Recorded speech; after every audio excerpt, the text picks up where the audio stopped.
2514, 1, 2. Good. This is showing the ice dam over my sliding glass door.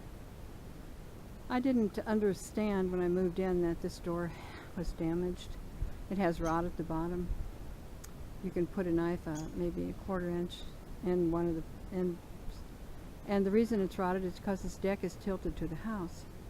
And before I moved in, someone had come in and replaced a rotted sill from the basement end. They pulled out a couple of the insulation pieces from the joist boxes, which after they replaced it, the rotted panel, they didn't replace the insulation, so I think that's the reason I have this nice thick ice dam.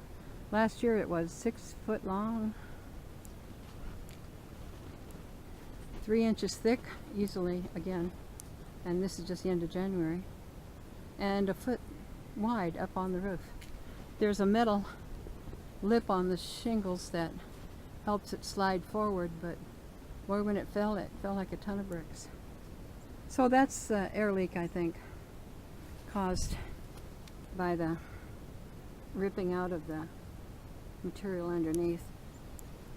And the other side of the house also has an ice dam, but it has a different cause.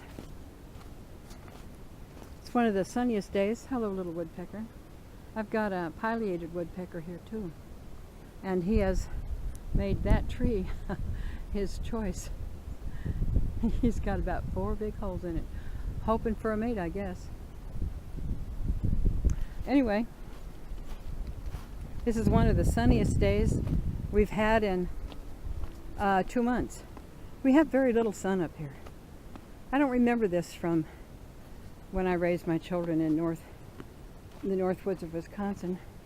I remember more sun, but we sure don't have any. Oh, I shoveled it a little bit this morning. I've got my yard squared away, so you just push it out of the way. And here is the ice dam on the east side of the house. And I couldn't figure out why we had it, because the insulation is in the joist boxes downstairs, except that this area is riddled with holes. There's the dryer vent, 2 vents for the high efficiency furnace, gas line, water line, all come in. But I wanted to show you is this, the fact that water drips in a steady pace from that, and it also runs some from the basement. I have no idea how much the basement runs, but this one has already filled up 6 gallons of ice. And I come out to keep it from dripping into the foundation, because I believe the saturation of the foundation has caused cracking in the basement walls. From each of the corner of these windows, there's a significant crack in the basement wall that does and can weep moisture. Not a flood, but enough. And because of this ice dam, I think it's caused exactly by what we just looked at. That. And of course, since it comes out so close, and this yard is it's basically a bowl, kind of a scooped out bowl. My neighbor actually lets his vehicle run up there, and carbon monoxide rolls right down the hill. He doesn't do it after I happened to mention it to a man I was getting an estimate for repair from. All of a sudden he stopped doing it. And see the bowl, see how we set down, and it gradually slopes to the end down here, the house. But right here in this area between the garage and the house, this is all just a bowl. And I think it captures this exhaust from the furnace. It doesn't get to move on like it should.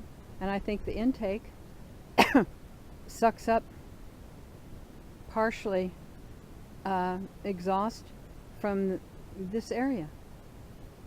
I think it contributes to what I believe is a case of carbon monoxide poisoning I had. I don't know that that's true, but I certainly suspected. I had the gas company out and they found a small leak in the kitchen. I have a PID gas detector, which didn't help at all as long as my house was 70% humidity. But I have reduced that. All this winter it's been 40. From January on it's been 50 in the basement and 40 upstairs. I did a little bit of extra insulation in the basement windows, and one side I blocked off, had a crack in the window. These single pane glasses are really just heat losers, and they should not be there. It should have long been corrected with glass blocks if they were going to try to create a living space in the basement. The duct work is so leaky that you get 50 down there without even having any ventilation into the air of the basement at all. It just leaks from the duct. And of course I'm paying for it and not even using it. I don't have any use in the basement. But you can't close off any area of this heated house, because what happens is you create less return for the furnace and you create carbon monoxide because there's insufficient combustion in your furnace. I found that I nearly died from it. But I also think this contributes. I think it actually sucks up contaminated air, and I don't know that that's true, but I suspect it is. I really wanted to replace this heating system with a radiant heat boiler or specialized water heater system to get rid of the electric water heater I have. That's pointless in this house. It has gas heat. But I don't think the house was geared to having a family live in it. I think the house was geared to one thing: presenting a happy face so you could sell it. There's some more of that ice dam.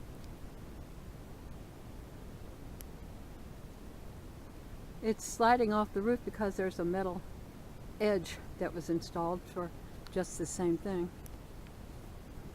Well, there it is, and yet another house surprise. God, I hope it's the last one.